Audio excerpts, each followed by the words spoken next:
Saudara-saudara pendengar yang kami kasihi, dimanapun Anda berada, Anda kembali bersama kami dalam acara Telaga Tegur Sapa Gembala Keluarga. Acara ini diselenggarakan oleh Lembaga Bina Keluarga Kristen atau LBKK, bekerja sama dengan radio kesayangan Anda ini. Saya Hendra akan berbincang-bincang dengan Bapak Penginjil Sindunata Kurniawan Magister Konseling. Beliau adalah seorang pakar dalam bidang konseling keluarga. Perbincangan kami kali ini adalah mengenai topik menolong pelaku bullying.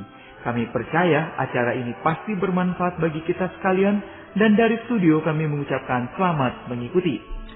Pak Sindu, bullying atau perundungan ini adalah sebuah topik yang sangat serius dan membutuhkan perhatian para orang tua sejak dini. Apa yang perlu para orang tua lakukan jika anak adalah pelaku bullying, Pak? Yang pertama, Pak Indra, orang tua perlu menerima kenyataan bahwa memang anaknya adalah pelaku. Jadi lebih mudah memang secara alami, secara manusiawi, kita para orang tua akan menolak kenyataan. Tidak kok, anakku baik-baik aja di rumah, itu pasti fitnah itu. Itu pasti temannya aja yang memulai, dan dia hanya cuman membalas aja. Tidak mungkin, anak saya anak yang baik. Nah ini pihak orang tua perlu berbesar hati. Secara alami pasti kaget ya Pak Indra. Tetapi di dalam kekagetan dan rasa ingin menyangkal diri ini, mari kita para orang tua untuk coba ambil jarak. Karena apa yang dilaporkan oleh guru ataupun yang kita dengar informasi apalagi lebih dari satu orang, itu berarti sebuah kenyataan.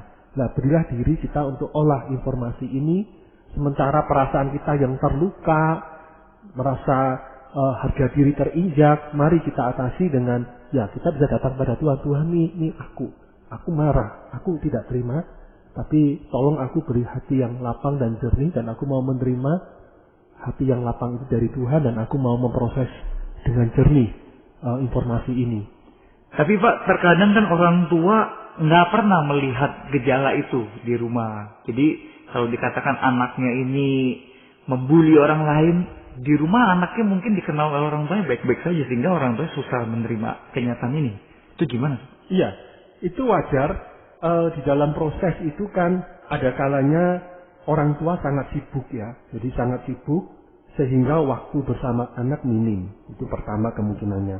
Dan yang kedua, karena kesibukan itu, pikiran orang tua tidak bisa fokus kepada anak ketika pun ada bersama-sama dengan anak. Sehingga sebenarnya ada penampakan secara kasat mata yang orang tua lihat, tetapi orang tua abaikan. Itu kan hanya anak-anak misalnya. Itu kan hanya nakalnya anak-anak. Tidak apa-apa kan? Kemudian yang ketiga, anak bertumbuh semakin usia, dia akan semakin cerdas di dalam bagaimana menyenangkan hati orang tua. Jadi dia akhirnya semacam bermuka dua. Di depan orang tua perilakunya baik, manis, menurut.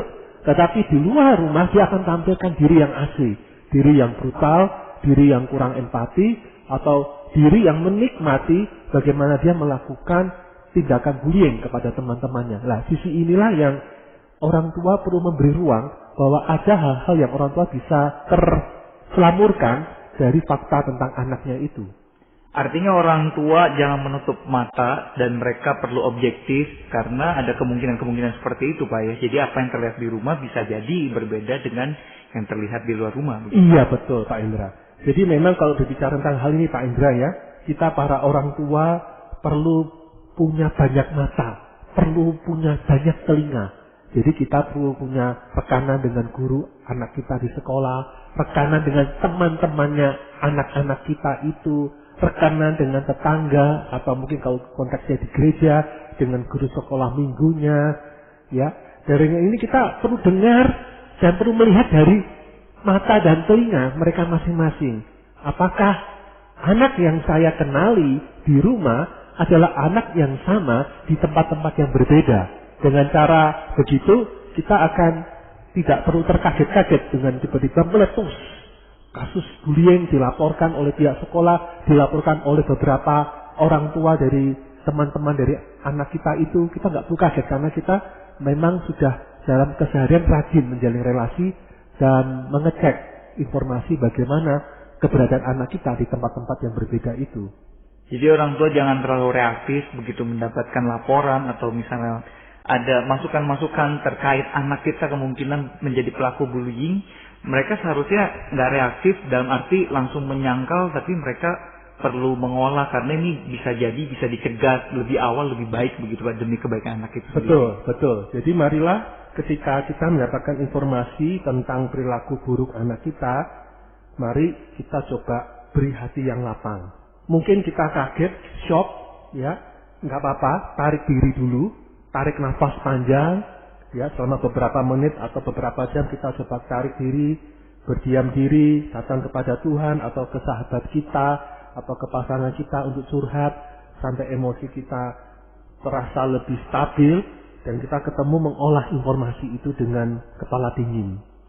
Baik Pak, setelah bisa menerima kenyataan dengan kepala dingin, langkah berikutnya apa Pak?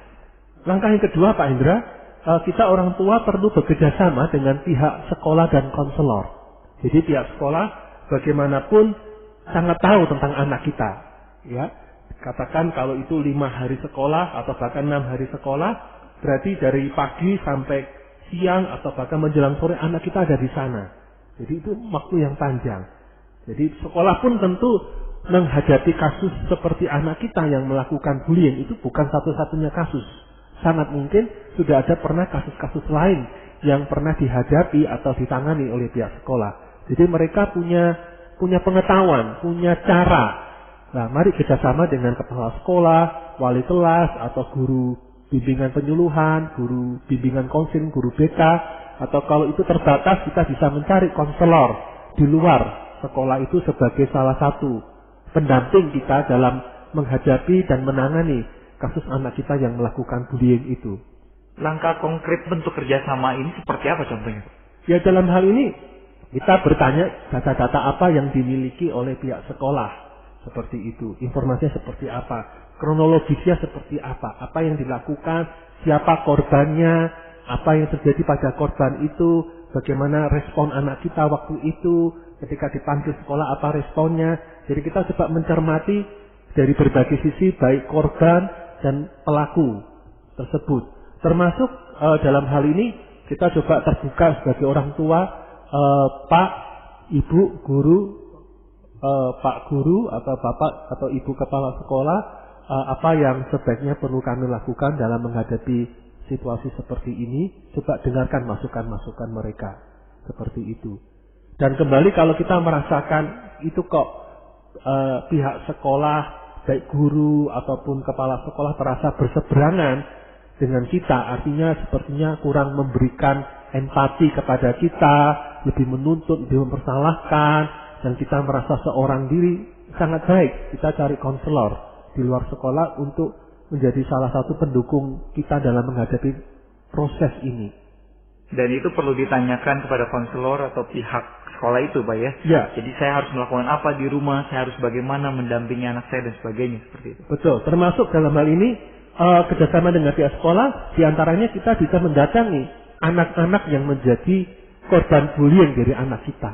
Kita temui mereka, kita bisa klarifikasi apa yang terjadi, kemudian kita sebagai orang tua bisa turut meminta maaf apa yang dilakukan anak kita, atau kita menemui orang tua dari anak-anak yang menjadi korban bullying dari anak kita itu bisa kita ketemui untuk meminta maaf atau mendengar juga kalau mereka keberatan, mereka mengajukan penuntutan tertentu, ya kita coba dengar akomodasi. Jadi kembali kita bagaimanapun menanggung kesalahan anak kita dan janganlah bersikap reaktif, ya melarikan diri dengan cara misalnya, udahlah saya bayar, bapak mau uang berapa sih? Ibu mau uang berapa? Udahlah saya bayar, saya mampu kok. Nggak apa-apa, udah tutup kasus ya, jangan ya. Atau masuk, udahlah, ayo kemasi barang-barangmu di sekolah ini, ayo kita pindah. Kamu pindah aja sekolah yang lain, pindah luar kota, pindah luar negeri aja dah. Ini memang sekolah yang nggak baik ini ya, kamu sampai dipersalahkan, ini kan hal kecil ya. Lah itu tindakan itu menyimpan bau waktu Pak Hendra.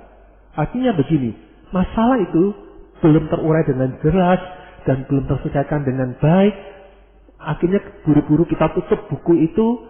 Tanpa sadar kita akan justru memperbesar masalah itu di tempat yang lain, di sekolah yang lain, di kota yang lain. Karena kita tidak belajar dari apa yang telah terjadi itu. Dan ini sangat lebih fatal lagi. Jadi marilah jadikan pilihan untuk pindah sekolah, pindah kota, pindah negara katakan itu sebagai pilihan yang sangat amat terakhir sekali. Lebih baik bertahan, hadapi.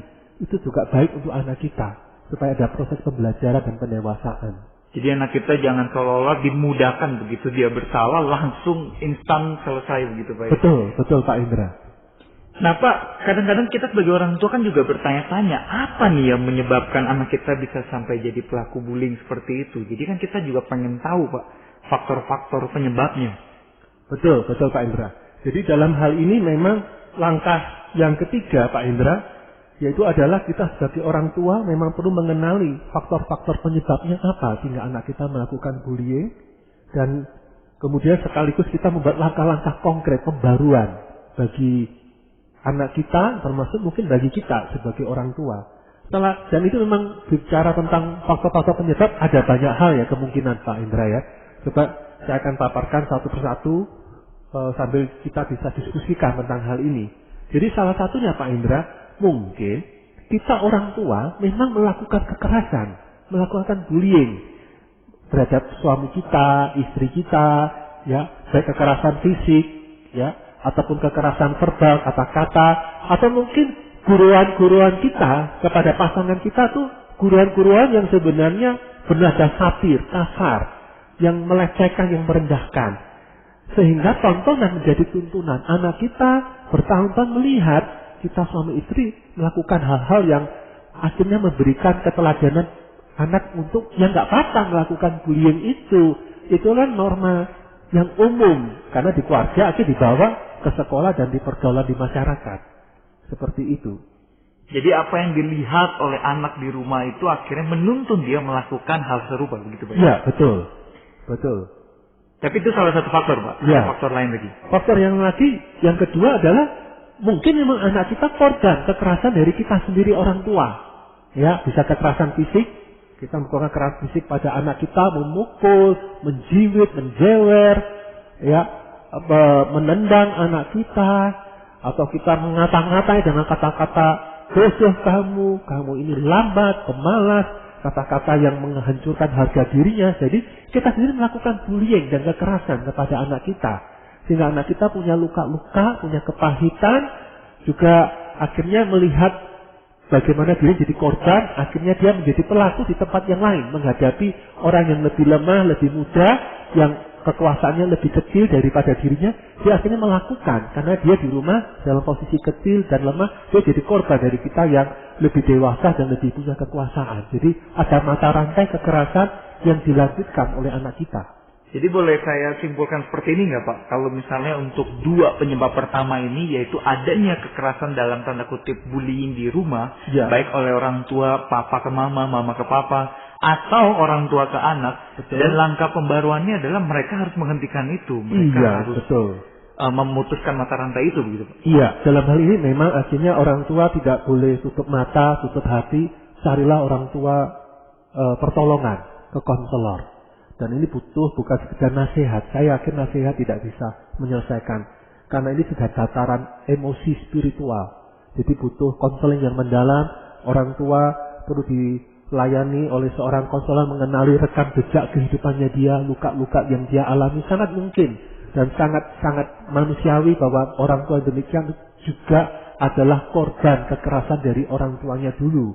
Ketika dia menjadi seorang anak-anak. Jadi dia membawa luka emosi, luka spiritual ini menjadi pola kepribadiannya, kepribadian pelaku bullying atau pelaku kekerasan, dan anak lain jadi korbannya.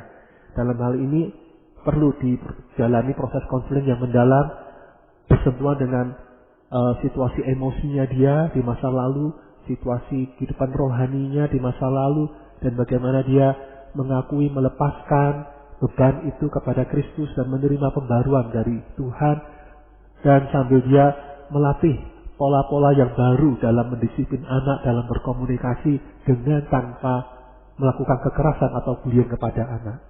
Pak, selain mata rantai kekerasan di rumah itu, saya juga melihat kelihatannya ada ini Pak ya. Ketika seseorang melakukan bullying terhadap orang lain atau terhadap temannya di sekolah, seperti ada kayak merasa dia berkuasa Pak.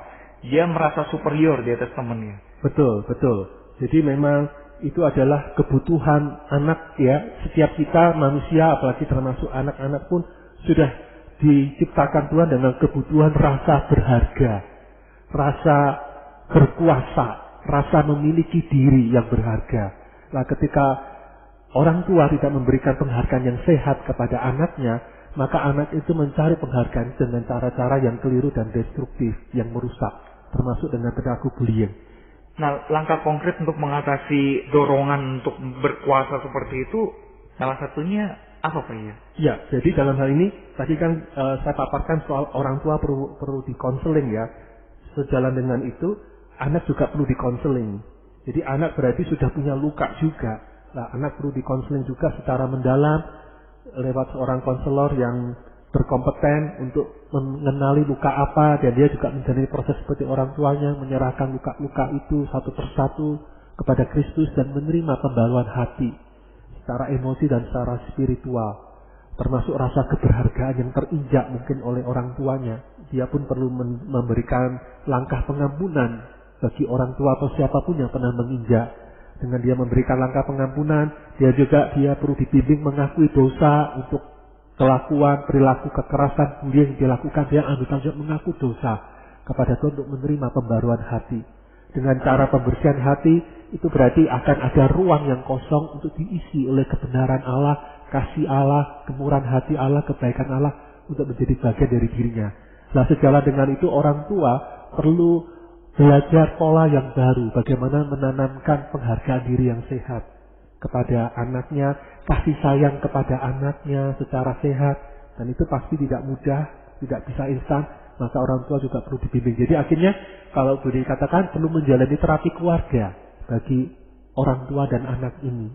Seiring berjalannya proses tersebut juga anak perlu dibekali bagaimana mengembangkan rasa empatinya Pak. Betul Pak Indra. Jadi tanpa disadari orang tua tidak mengembangkan sisi empati. Akhirnya hati anak kosong, nuraninya tumpul. Nah, dalam ini anak pun perlu dipulihkan.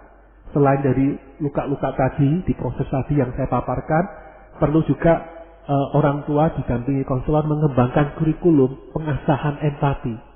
Seperti apa Pak contohnya? Jadi misalnya anak diajar untuk berbuat baik.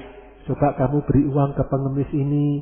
Coba kamu kan saatnya ulang tahun, biasanya kamu mendapatkan hadiah, boleh nggak kali ini kamu yang pilihkan hadiah dengan jumlah uang yang sama, tapi kamu berikan ke anak di panti asuhan, dan dia memberikan langsung, dan dia juga habis pulang dari panti asuhan itu misalnya dibahas apa yang kamu lihat respon dari anak panti asuhan saat menerima hadiah darimu, apa yang kamu rasakan. Nah, itu pengasahan empati. Atau mungkin menyaksikan sebuah film ya, kemudian dibahas film-film tentang kebaikan atau film tentang yang ada adegan-adegan bullying. Nah, coba dia diajak untuk membahas sebagai korban, anak yang jadi korban di film itu seperti apa, yang jadi pelaku seperti apa. Nah, dengan melihat dari sudut-sudut yang berbeda, itu anak dibangkitkan perspektifnya, termasuk segi olah rasa, olah batinnya ini. Termasuk acara-acara komedi di TV gitu Pak ya. Kan banyak tuh. Mereka konteksnya entertainment, gurauan, hiburan, lawakan, tapi ada unsur-unsur bullyingnya juga itu. Betul, sangat setuju Pak Indra. Dalam hal ini itu boleh dilihat untuk dibahas sisi buruknya apa. Nah, berkaitan dengan itu Pak Indra, media ini perlu dicek oleh orang tua. Apakah selama ini memang sang anak ini menjalani kehidupan media yang tanpa batas. Artinya film-film, game yang dipakai mungkin mengandung kekerasan, mengandung pola-pola bullying. Nah, dalam ini orang tua perlu mengkaji kembali apa yang ditonton, apa yang dinikmati di media oleh anak kita itu. Sehingga karena garbage in, garbage out ya. Kalau yang masuk adalah pola-pola kekerasan, pola bullying yang ditonton, maka dia pun juga akan jadi pelakunya. Termasuk sampai satu titik kalau anak itu mulai merasa bersalah, dia harus ditolong juga untuk mengungkapkan rasa bersalah dan minta maaf pada korbannya gitu. Betul. Nah, dalam ini baik ya, orang tua jangan buru-buru memaksa, ayo kamu cepat minta maaf. Awas ya, kok nggak minta maaf ya, papa hukum ya, mama hukum ya. Nah, itu kan anak tidak merasa melakukan karena terpaksa. Nah, anak diajak untuk menyadari kesalahannya, merasakan itu, dan kemudian diajak untuk dengan tulus meminta maaf. Datang kepada sang anak, datang kepada orang tua anak itu. Dengan cara itu dia berkoneksi dengan perasaannya itu. Ya, dan dia akhirnya lebih mudah untuk tidak melakukan karena dia mulai bisa merasakan apa yang dirasakan korban. Seringkali pelaku bullying Pak Hendra ya, dilakukan karena apa? Dia tidak bisa merasakan apa yang dirasakan korban ini, yang tadi kita bahas empati itu. Ya Pak, ini ada satu pertanyaan lagi Pak. Terkait tentang faktor penyebab yang kita bahas ini, orang tua mungkin bertanya-tanya kenapa banyak sekali anak-anak yang melakukan bullying di usia sekolahnya. Sebenarnya apa Pak pengaruhnya itu tuh yang membuat mereka sangat berpotensi besar melakukan bullying di masa sekolah? Iya, salah satunya nih Pak Indra ya, masa anak ini kan masa kebutuhan yang sangat besar untuk dikasihi, rasa bermakna, melakukan hal-hal yang memberikan rasa kesenangan. Dan itu sebenarnya tanggung jawab tugas yang Allah berikan kepada orang tua. Kasih sayang, bermain, bercanda dengan orang tua secara sehat. Nah, sisi-sisi ketika orang tua sangat sibuk, tidak memberi ruang yang nyaman, yang leluasa bagi anak menciptakan kebersamaan yang hangat dengan anak, rasa kesepian, kebosanan anak inilah yang melahirkan pola-pola anak akan mencari kenikmatan, kepuasan, rasa rileks dari cara-cara kekerasan, cara-cara guruan yang tidak sehat itu. Dan akhirnya menjadi pelaku bullying. Samping itu Pak Hendra ya, memang kita perlu menyadari untuk situasi Indonesia kan beban studi anak-anak kita kan tambah berat ya. Dibandingkan ketika dulu, mungkin tahun 80-an, 70-an. Tambah lama sebenarnya bebannya tambah banyak. Dan dunia semakin kompetitif. Anak mengalami stres. Stres pelajaran sekolah. Stres mungkin kemacetan di jalan raya, khususnya untuk kota-kota besar. Stres apalagi kalau orang tuanya terlalu sibuk dan suka bertengkar di rumah.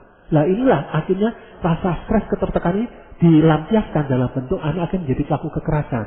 Maka dalam hal ini juga orang tua perlu menciptakan oase jiwa. Janganlah hanya sekedar beraninya membawa ke sekolah minggu, ke gereja. Tapi ciptakanlah rumah Allah di rumah kita sendiri. Suasana surgawi hadir dalam relasi orang tua dan anak, termasuk ketika anak di rumah. Jadi mereka menggunakan bullying ini sebagai media atau sebagai wadah untuk stressingnya mereka, untuk penyaluran stres itu Pak? Tepat. Jadi kalau dalam bentuk yang lain, stressing itu apa? Game online. Ya, gadget dengan kekerasan. Akhirnya nggak puas kok hanya cuman secara virtual. Ya, akhirnya dibuat secara live, nyata. Anak orang lain, temennya yang lebih lemah dijadikan korban. Ini ada mata rantai Pak Hendra ya, dan ada asal muasal ini tadi. Nah ini yang orang tua perlu isi. Nah dalam ini Pak Hendra memang akhirnya sekolah pun juga perlu merancang, perlu mengkaji ulang. Seperti apa? Kalau bullying itu bukan hanya satu kasus, beberapa kasus, bahkan dari angkatan demi angkatan siswa melakukan bullying. Maka ini bukan hanya kasus 1-2, tapi sebuah fenomena, gejala umum dari sekolah ini. Maka sekolah harus mengambil langkah secara radikal untuk berani mengkaji pola pendidikan, pola relasi guru anak, pola aktivitas di sekolah, bagaimana menciptakan suasana yang berbeda, yang kondusif bagi lahirnya relasi yang saling menghormati, relasi kasih sayang dan bukan relasi pembenci ataupun relasi kekerasan. Ada satu lagi nih Pak, biasanya mereka yang melakukan bullying di sekolah itu berkelompok terhadap korban yang lebih sedikit jumlahnya, yang lebih minoritas. Ya. Itu pandangan Bapak gimana Pak? Kenapa bisa begitu? Ya, ini memang rasa solidaritas ya, penerimaan. Anak butuh teman, apalagi ini SMP, SMA semakin kuat rasa solidaritas. Karena dengan identitas kelompok membangun identitas diri, itu khususnya apalagi bagi remaja. Tapi anak-anakmu juga butuh penerimaan sosial. Jadi maka dalam ini sebenarnya kembali fondasinya dari penerimaan orang tua. Kalau orang tua memberikan penerimaan kepada anaknya secara sehat, ya, dan juga sekaligus yang sudah menanamkan nilai-nilai moralitas yang sehat dengan cara yang sehat, cara yang hangat, akhirnya anak akan pilih-pilih teman. Kalau temannya pelaku kekerasan, enggak mau aku diajak mencuri, enggak mau aku diajak menyontek, enggak mau aku diajak menjadi pelaku kekerasan, enggak, aku akan pilih teman yang sama-sama baik. Jadi dalam hal ini butuh dari orang tua. Selain yang kedua, memang sekolah perlu mengenali kalau memang beberapa anak-anak ini lahir dari keluarga-keluarga yang bermasalah, yang miskin cinta, Maka anak-anak dan orang tua sedapat-dapatnya sekolah lakukan bimbingan, konseling secara mendalam. Supaya anak-anak yang berpotensi ini tidak meluas. Ya, tetapi justru ditangani sejak dini. Kembali, inilah tugas mulia sekolah juga. Ketika orang tua gagal atau terbelenggu, sekolah menjadi alat anugerah Tuhan untuk menolong orang tua dan anak, keluarga-keluarga ini, mumpung masih usia SD, mumpung masih TK. Karena semakin usia bertambah, SMP dan SMA semakin tidak mudah untuk melakukan perubahan secara manusia. Jadi orang tua harus menitik beratkan, memberikan kasih sayang, perhatian di rumah, sehingga anak tidak perlu mencarinya di luar dengan cara kekerasan seperti itu. Betul. Dan orang tua juga perlu bekerja sama dengan pihak sekolah, juga pihak gereja rasanya Pak ya, dengan guru sekolah minggunya atau pembina remaja pemudanya. Betul. Dan jadilah mari orang tua yang berani untuk bertumbuh, berubah demi minimal anak kita. Jangan lupa bahwa itulah upah yang akan Tuhan berikan. Kalau kita setia, jadi hamba yang setia bagi anak yang Tuhan percayakan pada kita, maka upah di surga, mahkota kemuliaan pun akan kita dapatkan. Jadi jangan melihat hanya bisnis, pekerjaan, karir, dan pelayanan di gereja yang menjadi tolak ukur evaluasi Tuhan terhadap kita. Tapi bagaimana kita membesarkan dan mengarahkan anak-anak kita, itu juga menjadi poin yang akan Tuhan audit dari hidup kita ketika kita berhadapan langsung dengan Allah nantinya. Ya, apa pesan firman Tuhan untuk hal ini, Pak? Saya bacakan Pak Indra dari Amsal pasal 29 ayat 17, yaitu, didiklah anakmu, maka ia akan memberikan ketentraman kepadamu dan mendatangkan sukacita kepadamu. Firman Tuhan mengajarkan kepada kita mendidik. Mendidik itu bukan tindakan sesaat, hanya tindakan sebagian kecil waktu, tetapi membutuhkan satu kesepenuhan hati, fokus. Dan mari kita sebagai orang tua berani mengambil tanggung jawab ini dan sekaligus menerima kemuliaan dan kehormatan. Kalau kita setia mendidik anak kita, dan toh kita punya akan menerima ketentraman dan sukacita dari apa yang kita tabur dengan kesetiaan dan penuh kasih sayang kepada anak-anak kita ini. Terima kasih Pak Sindu. Para pendengar sekalian, terima kasih Anda telah mengikuti perbincangan kami dengan Bapak Penginjil Sindunata Kurniawan Magister Konseling dalam acara Telaga Tegur Sapa Gembala Keluarga. Kami baru saja berbincang-bincang mengenai topik menolong pelaku bullying. Bagi Anda yang berminat untuk mengetahui lebih lanjut mengenai acara ini, silakan menghubungi kami melalui surat yang dapat dialamatkan ke Lembaga Bina Keluarga Kristen atau LBKK, Jalan Cimanuk nomor 56 Malang. Kami juga mengundang Anda mengunjungi situs kami di www.telaga.org. Saran-saran, pertanyaan, serta tanggapan Anda sangat kami nantikan. Akhirnya dari studio kami mengucapkan terima kasih atas perhatian Anda dan sampai jumpa pada acara Telaga yang akan datang.